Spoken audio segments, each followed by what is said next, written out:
तुम्हाला तुम्हाला दोघांनाही एकच प्रश्न साधारण विचारतो. आम्ही प्रेक्षकांना देखील हा प्रश्न विचारलेला आहे की सोशल मीडियाचा अतिवापर, सध्याचं स्ट्रेसफुल लाईफ आणि त्याच वेळी आजच्या ज्या सोशल व्हॅल्यूज ढासळत चालल्या आहेत, याच्यापैकी नेमका कोणत्या गोष्टीला या सगळ्यासाठी जबाबदार धरता येईल? मला पहिलं शिवानीजींकडे जायचंय. जसं मी सगळ्यात पहिलं तुम्हाला सांगितलं की कुठलीही एक गोष्ट याला गृहीत धरून आपण चालू शकत नाही. सोशल मीडियाचा जो वापर आहे ते अनेकशा चांगल्या गोष्टींसाठी पण होऊन राहिलेला आहे, वाईट हो. गोष्टींपासून पण होऊन राहिलेला आहे. सोशल मीडियाचा वापर कोण कुठल्या गोष्टीसाठी करतो हा त्यांचा पर्सनल विषय असतो. कुठल्या गोष्टीला त्यांचा एक्सपोजर असतो त्या गोष्टीवरून ते त्यांचं जळणघळण होतं. बरोबर. आणि असं नाही की याच्या आधी अशा गोष्टी नाही झालेल्या आहेत. अशा गोष्टी आधी सुद्धा अनेक आपण बघितल्या आहेत आणि आज हा विषय इतका मोठा होतो आहे कारण की एका मुलाचा जीव गेलेला आहे.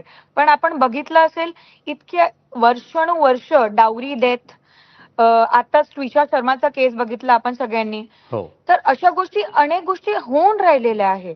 फक्त आज ही गोष्ट झाली आणि एखादा सॉरी मी म्हणजे एक फेमिनिझम म्हणून नाही म्हणते, पण आज याच्यामध्ये प्रेम अँगल आहे, एक युवक अँगल आहे. यासाठी आपण या गोष्टीला ही ट्रेडिशनल डावरी डेथ नाही आहे. ट्रेडिशनल जे आपण वर्षानुवर्ष बघत आलेला काय म्हणते व्हायलन्स अगेन्स्ट द विमेन नाही आहे. टिपिकल व्हायलन्स नाही आहे जे आपण ट्रेडिशनली बघत आलेलो आहे इतक्या वर्षापासून.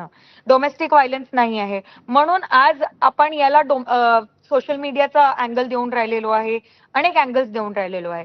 पण ही जी विचारधारा आहे ही आतमधनच कुठे ना कुठे जे सोशल चेंजेस आपल्याला करायचे आहे वेळोवेळी ते आपण नाही करून राहिलो हे फॅक्टच आहे. आणि सेकंडली म्हणायचं म्हणजे आज इंटरकास्ट मॅरेज असेल, या सगळ्या गोष्टी असतील, intercaste marriage, inter religion marriage, या सगळ्या गोष्टींना इम्पॉर्टन्स न देऊन समविचारी लोकांनी सोबत यायला पाहिजे. या गोष्टींना प्रोग्रेसिव्ह ठीक आहे. आपण व्हायला मला पाहिजे. हरीशजींकडे या जायचंय. गोष्टींवर आपण शिवानीजी, पुढे हरीशजी जायला तुम्ही, कारण आपल्याकडे अतिशय थोडा वेळ आहे. नाही आणि